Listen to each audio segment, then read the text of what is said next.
होळी हनुमान मंदिर नांदेडच्या वतीने हळदी कुंकवाचा कार्यक्रम उत्साहात साजरा।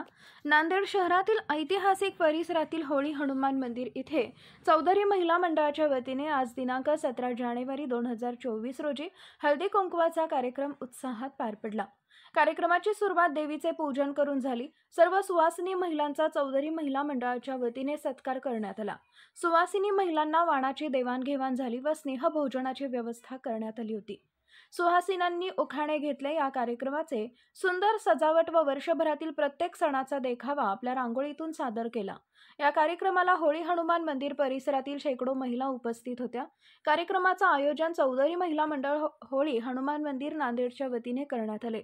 मथुराबाई दासराव चौधरी, अहिल्याबाई बाबूराव चौधरी, कमलबाई विश्वनाथ चौधरी, रत्नमाला जनार्दन चौधरी, द्वारकाबाई प्रभाकर चौधरी, कमलबाई विश्वनाथ चौधरी यांनी परिश्रम घेतले तर आभार नम्रता योगेश चौधरी यांनी मानले।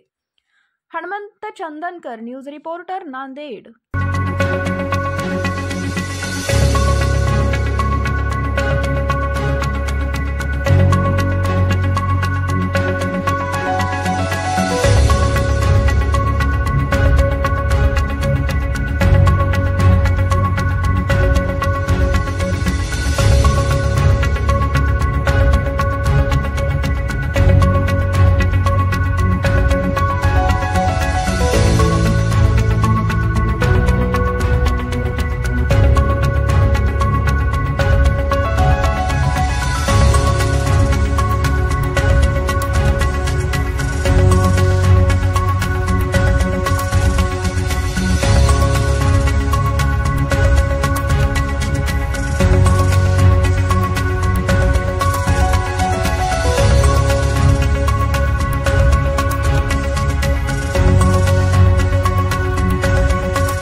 संक्रांतीनिमित्त कार्यक्रम ठेवलेला आहे. आम्ही सुवासिनी इथे भरपूर उपस्थित आहेत. त्यानिमित्त आम्ही त्यांच्याकडून उखाणे वगैरे जाते वासरू मागून येते गाय, विश्वनाथराव लावडची दुधावरची साय, सोन्याची एकदाणी आखण माझ्या गळ्यात, नाव घेते सुवासिनीच्या मेळ्यात. माझ्याकडून तुम्हा सर्वांना मकर संक्रांतीच्या हार्दिक शुभेच्छा. तिळगुळ घ्या, गोड गोड बोला. मकर संक्रांत हा सण भारतातील प्रमुख सणांपैकी हा एक सण आहे. हा सण दरवर्षी 14 किंवा 15 जानेवारीला साजरा करण्यात येतो. या दिवशी सूर्यनारायण मकर राशीकडे प्रवेश करतो व दिवस तिळातिळानं वाढत जातो. या दिवशी सुवासिनी एकमेकींना आपल्या घरी बोलून हळदी कुंकाचा कार्यक्रम, हळदी कुंकू लावून एकमेकींना छोटीशी भेटवस्तू म्हणून वाण दिल्या जाते आणि एकमेकीतला गोडवा कायम वाढत जावा म्हणून तिळगुळ देऊन एकमेकींचं तोंड गोड केलं जाते. हळदी कुंकवाचा कार्यक्रम आम्ही चौधरी परिवाराने हा कार्यक्रम आम्ही ठेवलेला आहे आणि डेकोरेशनही केलेलं आहे आणि या डेकोरेशनमध्ये आम्ही सर्व सणांची माहिती रांगोळी माध्यमातून दिलेली आहे.